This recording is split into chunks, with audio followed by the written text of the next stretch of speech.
according to your faith. Ayon sa ating pananampalataya. The word faith, it means strong belief and conviction to God. Sa Bible, ang ibig sabihin ng faith, sa Hebrews chapter 11, verse 1, faith is the substance of things hoped for, the evidence of things not seen. Tayo mga mananampalataya kay Kristo, kahit hindi natin siya nakita ng mukhaan, naniniwala tayo. At yun po ang pananampalataya.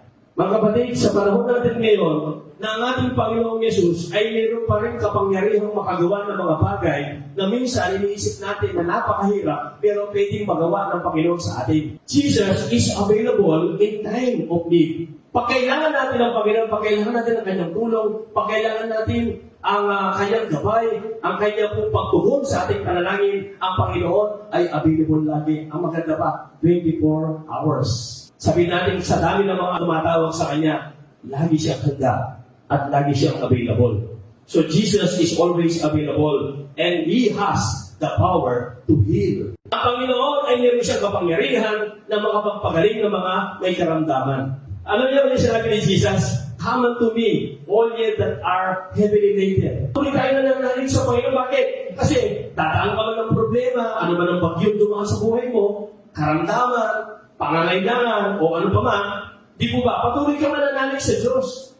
Dahil hindi po pwede mawala ang pananampalataya. Sabi nga ng Roma 1:17, from faith to faith, we will live by faith. The righteous will live by faith. Kaya sa buhay na ito, kapag kung ano yung iniisip mo, totoo naman yan sa psychology, kung ano ang lagi mong iniisip, at kung ano yung lagi mong nasa puso mo, yun ang nangyayari sa buhay mo.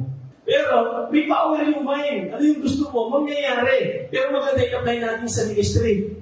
Dahil naniwala ka, kahit walang pera, kahit walang malaking pondo, makakapagbili ng lote, makakapagpatayo ng kapilya. Bakit? Kasi naniniwala ka nananampalataya ka.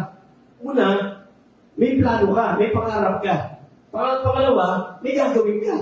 At ang pinakamatindi, naniniwala that God can provide. Amen? Sa buhay nito, importante po yan mga kapatid. Kung walang pananampalataya, negatibo ka from the start, negatibo na kaagad. Hindi ko magagawa ito, hindi mangyayari ito.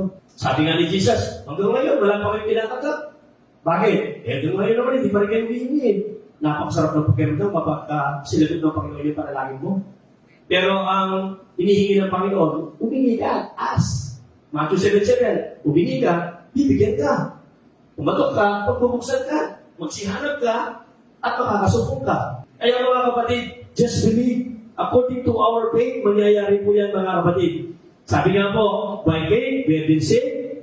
By faith, God will answer our prayers. Kailangan lang, maniwala tayo according to our faith.